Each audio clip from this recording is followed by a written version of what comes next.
Welcome back, ladies and gentlemen, and all Pokemon trainers from across the world. This is Adam with Nostalgic Adam, and today I have an unboxing and review of the latest battle figure from Wicked Cool Toys, and it is Umbreon. Umbreon is one of the latest figures to come out in this battle figure line by Wicked Cool Toys, and in fact, one of my favorite evolutions. So when I found out they were making not only Umbreon, but Espeon as well, I couldn't be more excited. I happened to stumble into my local Target today out in Southern California, and I saw Umbreon on the pegs right there, and I about freaked out. Unfortunately, I did not see Espeon or Lucario, so moving to the back of the packaging, you can see the other figures that are released in this wave. So we have the smaller 2-packs, and then the single packs up here, $9.99 for these, and I believe these are $9.99 as well. Here we have Umbreon out of the packaging, and my first thoughts are this figure is awesome. I really like how her posing compared to Espeon is more of on a defense or maybe like an attack, like warning you type of mode. Like she's, don't mess with Umbreon because she's ready to rock and roll. So if you look here in the back of the packaging, you can see Espeon's look. Espeon has more of that like peaceful, majestic type of feel to her. Really cool. I'm glad they went with 2 different molds and 2 different sculpts on these figures.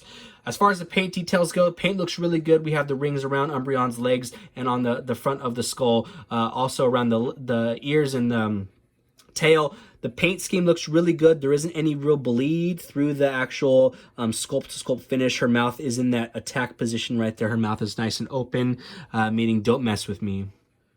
Let's move into the articulation of this Umbreon. Now, as we've seen with these other battle figures, there isn't a heavy amount of articulation, maybe 5 to 7 points max or so, but that's okay. They put it where we need it. So let's start off with the legs. You can see the nice paint scheme right here throughout. The legs, we should be able to rotate these suckers all the way around. Yep. Back legs, hind legs, front legs can rotate all the way around. There are no lateral external rotations here, so your point of access, your movement is going to be from swirling all the way around, so you can kind of move that all the way around, and that goes for both legs as well. It should go around nice and easy, and then same thing here, goes around nice and easy, but it's okay because we could still pose her in all different ways, and she's still these joints are pretty stiff, so she holds up pretty well. So we can actually give her more character, more personality throughout. The ears and the tails have no articulation. These are in a static position here. Moving into the head, which is my favorite part because we can actually give her a lot of personality. So we should be able to rotate her head all the way around. Yep.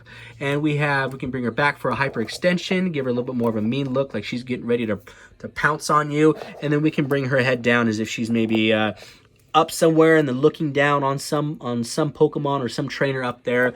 So that's cool. Again, there isn't a lot of articulation, but they have it where it counts, and that's what matters. And finally, with her head, we can move it to the sides, left and right, and almost any position that her head is placed in. So you can rotate it up so she's looking up at something in the air, maybe an Aerodactyl, and then moving it off to the side down over here. So that's great.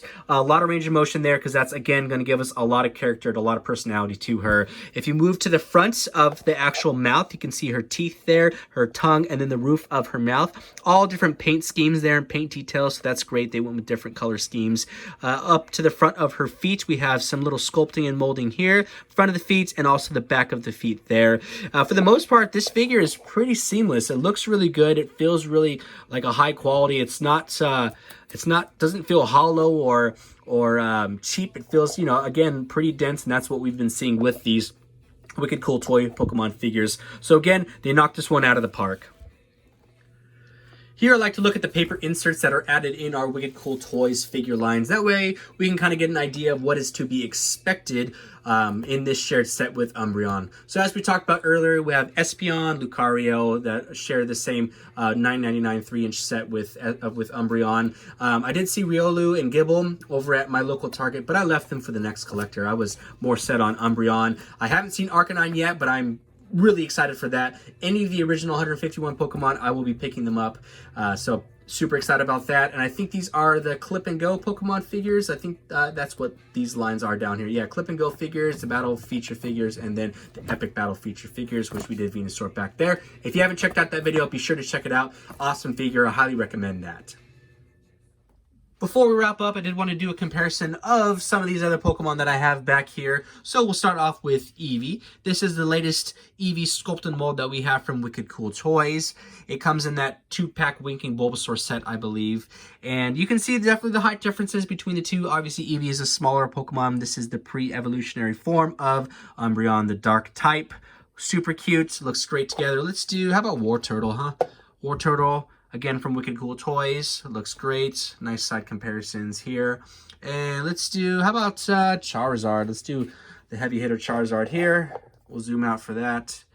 Charizard looks great, standing tall over Umbreon. Overall, love this figure. I think they did a fantastic job on it. All right, everyone, that wraps up my review and unboxing of the latest Battle Figure Umbreon by Wicked Cool Toys. My overall thoughts on this figure, $9.99 price point like the rest, extremely affordable. We have multiple points of articulation, a beautiful true-to-color paint scheme, an awesome unique sculpt that gives her that attack/defensive type of positioning. We can move her at all different points to give her all different types of characters. My only gripes with these battle figures is I wish there was a little bit more articulation throughout, but again, you're getting a really good figure for the $9.99 price point, so it's there. There's not too much to complain about. I found this at my local Target in Southern California, so be on the lookout in your Targets in other states or wherever else you live. Other than that, everyone, check me out on Instagram. My name is Nostalgic Adam, all one word, where I do toy reviews, toy videos, toy hunts, and all things toy related. Link in the description below, and I will see y'all in the next video.